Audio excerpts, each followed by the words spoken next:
Om Kashyap. Bill Clinton ने कहा था कि दुनिया में दो किस्म के लोग हैं, एक वो जिन्होंने ताजमहल को देखा है और एक वो जिन्होंने ताजमहल को नहीं देखा है।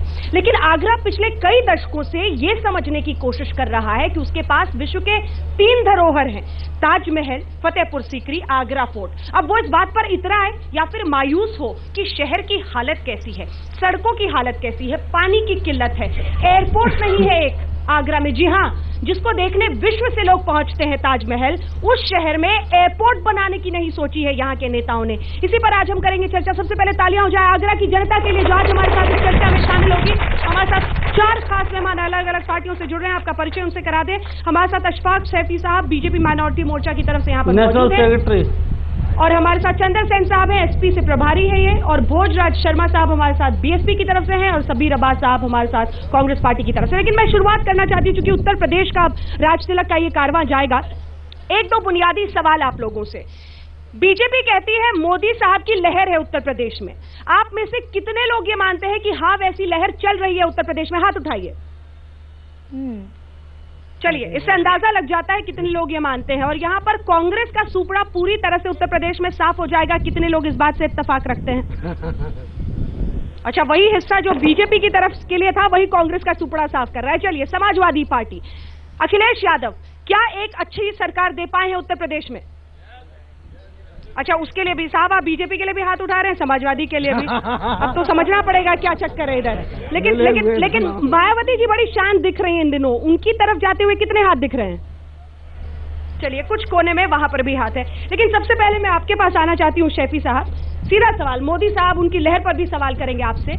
आपके सांसद हैं यहाँ पर, उन्होंने सांसद निधि से सिर्फ 73% खर्च किया है आगरा जैसे शहर में जिसमें काम करने के लिए इतना कुछ है। क्या आगरा की हालत पर आप शर्मिंदा हैं अपने सांसद, अपनी पार्टी की तरफ से? देखिए, ऐसा है, आगरा के अंदर जो हमारे भारतीय जनता पार्टी के सांसद हैं, उन्होंने आगरा के विकास के लिए सड़क से लेकर संसद तक धरना प्रदर्शन किए हैं, रोड शो किया है, भूख हड़ताल की है और पैदल मार्च किया है आगरा के विकास के लिए। भाषा बोलने लगे।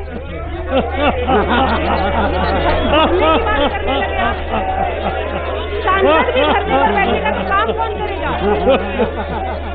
सुन लीजिए, इनकी बात सुन लीजिए, इनकी बात सुन लीजिए। अरे सर, इनकी बात सुन लीजिए। ये 88 से हैं, यहाँ पर खाना खराब करके पटक दिया, गंदा पानी सड़क में टूटा, सड़क ऊपर नीचे तमाम बुरी हालत कर दी है, बिल्कुल रोड एक्सीडेंट, तो कीचड़ का पानी मिल रहा है। ये सब 88 से। जवाब दीजिए, जवाब दीजिए। ऐसा है, आगरा के सांसद जी ने जल समस्या के लिए धरना दिया है और उसके लिए यहाँ से पैदल यात्रा दिल्ली तक की है और दिल्ली में अपनी गिरफ्तारी दी है। इसकी ये जनता गवाह है। और क्योंकि केंद्र के अंदर हमारी सरकार न होने के कारण जो विकास पूरे नहीं हो पाए हैं, उन विकासों के लिए इस बार हमारी जो सरकार बनेगी केंद्र में, और निश्चित रूप से वो सारे काम जो अधूरे हैं वो पूरे होंगे। देखिए, आगरा के अंदर जो समस्या है, माननीय सांसद जी ने इतना काम किया है, बातों पर उसके लिए पानी के बच्चे धरने देंगे, इतना काम किया है सांसद जी ने कि अपने घर में आरओ प्लांट लगा लिया है और उससे समझते हैं कि पूरे शहर की जनता पानी पी रही है। 10 बरस तक रहे, फिर भाग गए, दूसरी जगह चले गए। जब देखा कि अब एंटी इनकम्बेंसिटी कुछ काम किया नहीं तो भाग गए। देखिए, जब तक कांग्रेस में चले गए। देखिए, जब राज बब्बर समाजवादी पार्टी के सांसद थे तो हमने वाजपेयी की सरकार के विरुद्ध पानी के लिए समाजवादी पार्टी ने आंदोलन दिल्ली में किया था, प्रधानमंत्री निवास पर, प्रधानमंत्री निवास पर। 99 में चुने गए, 2004 में चुने गए, 10 बरस वो रहे, 99 में चुने गए। एक मिनट, 99 में आपको आवाज नहीं आ रही तो देखिए, जो पार्टी के लोग हैं इन्हें चिल्लाने के अलावा कुछ नहीं है। 99 में वो चुने गए राज बब्बर साहब, 2004 में भी 10 बरस रहे। 10 बरस में कुछ 2004 के बाद हमारी पार्टी छोड़ दी है, काम नहीं कर पाए, इसलिए हमने पार्टी से निकाल दिया। हमने पार्टी से निकाल दिया। ये जो मायावती जी के नाम पर मैंने हाथ उठाने को, ठीक है, सबके सवाल लेंगे प्लीज। मायावती जी के नाम पर बहुत कम हाथ उठे, थोड़ी परेशानी, कुछ दिक्कत महसूस हो रही है कि मामला गड़बड़ है? बहुजन समाज पार्टी शुरू से ही अनुशासित और कैडर बेस्ड पार्टी है। पार्टी जानती है, पार्टी के कार्यकर्ता जानते हैं कि किस तरह से हमको यहाँ बैठना है, क्योंकि आपका कार्यक्रम हो रहा है और हमारे कार्यकर्ता किसी भी तरह से इस कार्यक्रम को व्यवधानित करना नहीं चाहते। सीटें पूछ लेते हैं। जितनी पिछली बार आई थी, आप कितनी सीटें दे रहे हैं अपने आपको? ईमानदारी से बोलिएगा। बहुजन समाज पार्टी, जल्दी से सीट बताइए। सीट हम कम से कम 55 से 60 सीट जीतने वाले हैं। 55 से 60 सीटें जीतने वाले हैं। और मैं आपको बता देना चाहता हूं, मेरे नौजवान भाई बैठ जाओ 2 मिनट। आप नौजवान साथियों, अगर टोरेंट लाए हैं तो ये लाइट 24 घंटे चल रही है और 24 घंटे लाइट देने का अगर श्रेय जाता है तो बहुजन समाज पार्टी को जाता है। और साथियों, मैं आपको बता देना चाहता हूं, आप कहते हैं कि देश में नमो नमो की लहर है और देश में सबकी लहरें बिल्कुल खड़ी दिखाई दे रही है। रैली हुई है उत्तर प्रदेश के अंदर। पिछली बार जब चुनाव हुआ था तो कांग्रेस पार्टी को 2 सीटें बताई जा रही थी कि 2 सीटें मिलेंगी और हम 22 सीटें जीते थे उत्तर प्रदेश के अंदर।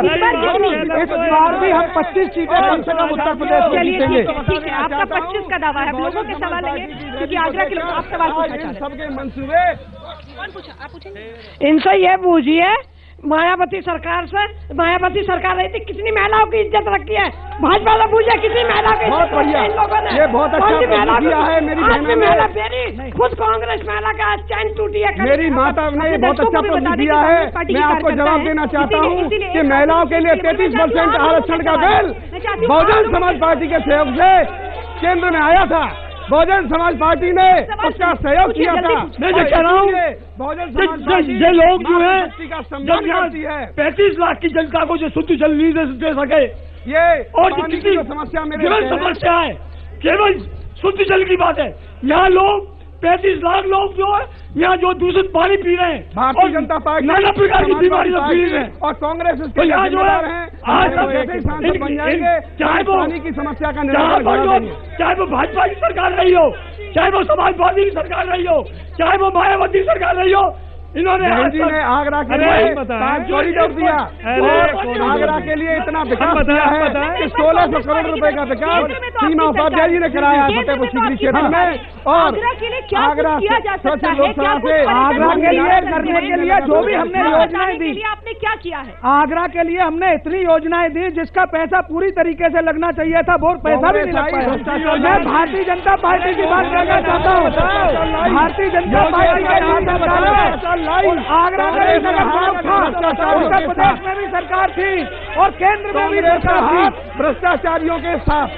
जब केंद्र में सरकार थी तो मैं सभी भाई से ये पूछना चाहता हूँ, जब यहाँ पर राजबब्बर साहब जीते थे, उन्होंने वायदा किया था कि यहाँ पे इंटरनेशनल एयरपोर्ट बनवाऊंगा, बैराज बनवाऊंगा। आज तक उसका क्या हुआ? वो यहाँ से भाग गए, यहाँ से बताते हैं, कुछ नहीं हुआ, सिर्फ कह के चले गए। उनसे बड़ा झूठा कोई नेता नहीं है। लेकिन वो आज कांग्रेस में बताते हैं प्रदेश सरकार ने जगह नहीं दी है, केंद्र सरकार माननीय राहुल गांधी भी कह के गए थे कि हम झूठ बोलते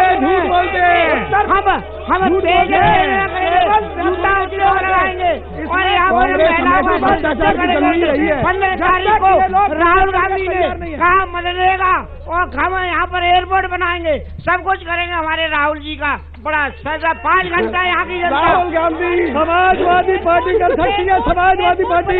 राहुल गांधी की रैली में जवाब कार्यकर्ता नहीं होते। आपको आवाज नहीं आ रही, मैं ऊपर आ रही। एयरपोर्ट बनाने के लिए एयरपोर्ट नहीं है आगरा के पास, जिसको देखने के लिए एयरपोर्ट भी बिल्कुल नहीं है।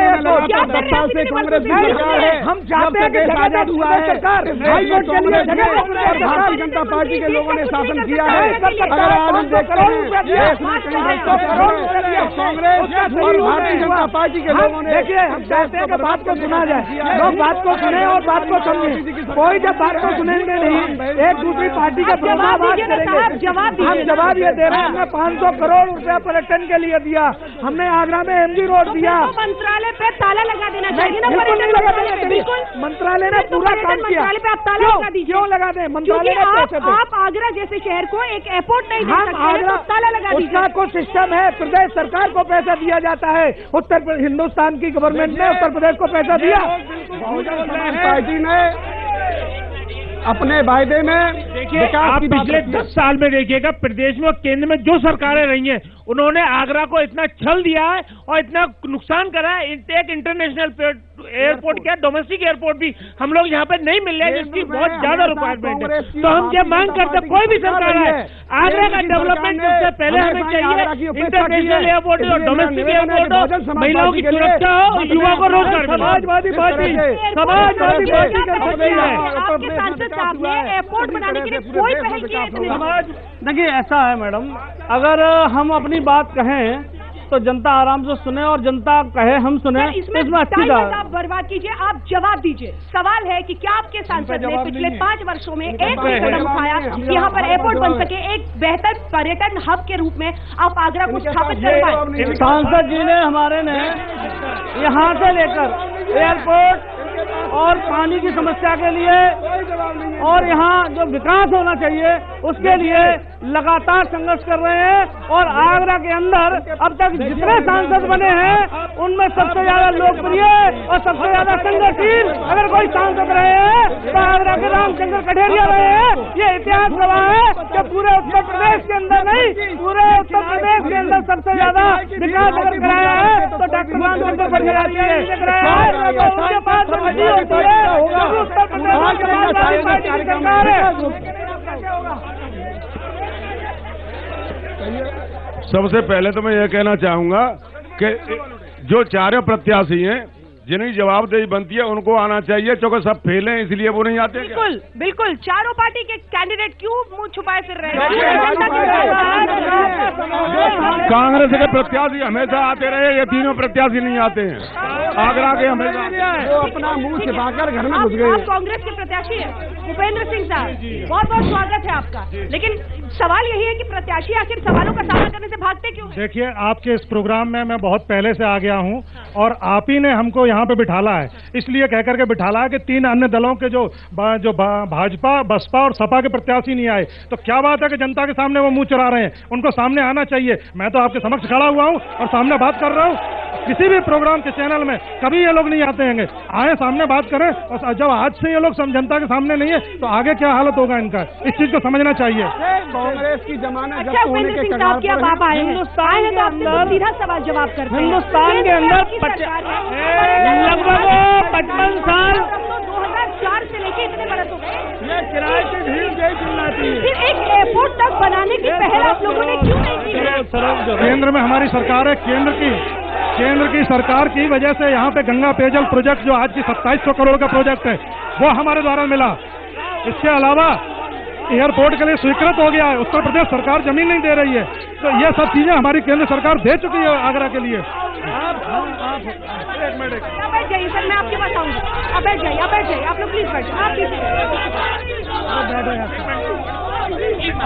ये कांग्रेस, बसपा और सपा एक ही चट्टे बट्टे हैं। आप बीजेपी के कार्यकर्ता हैं। अरे सर जवाब दीजिए ना, सवाल पूछिए। लेकिन आप पूछ सकते हैं, लेकिन सवाल पूछिए सीधा, ज्ञान मत दीजिए। ये कांग्रेस की सरकार होती है, वहाँ ये समर्थन करते हैं, उत्तर प्रदेश में आके विरोध करते हैं और कांग्रेस के साथ जो घोटाले होते हैं उसमें ये सब शामिल है।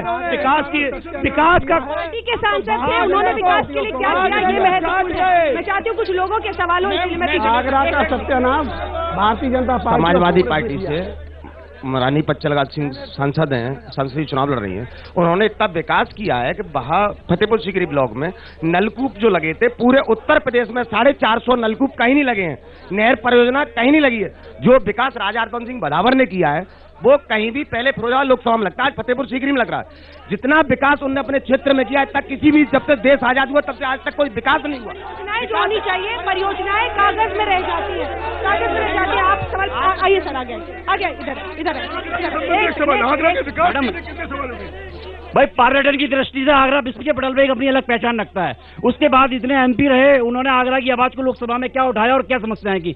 ना तो यहाँ पर्यटन की दृष्टि से देखा जाए, पीने योग्य पानी नहीं है, जनता त्राही कर रही है सड़क पर। पर्यटन के लिए हाईकोर्ट बेंच की मांग सालों से चली आ रही है, लेकिन आज तक वो नहीं हुई। यहाँ पर इंटरनेशनल स्टेडियम की मांग बरसों से चली आ रही है, क्या सांसद जी ने लोकसभा के पटल पर उसको रखा? अभी तक नहीं रखा। इसी के साथ हमें कार्यक्रम का अंत करना पड़ेगा। दरअसल सबसे महत्वपूर्ण बात यही है कि 92 प्रोटेक्टेड मॉन्यूमेंट्स हैं इसी आगरा में, 3-3 धरोहर वाली यहाँ पर इमारतें हैं, लेकिन बावजूद इसके ये शहर आज भी इंतजार कर रहा है। अफसोस करता है कि अगर विश्व के किसी दूसरे देश में शायद इतने सारे धरोहर होते तो क्या विकास होता, वहाँ पर वर्ल्ड क्लास टूरिस्ट हब बन सकता था। लेकिन एक बहुत बड़ा मौका यहाँ की राजनीति की बलि चढ़ गया है।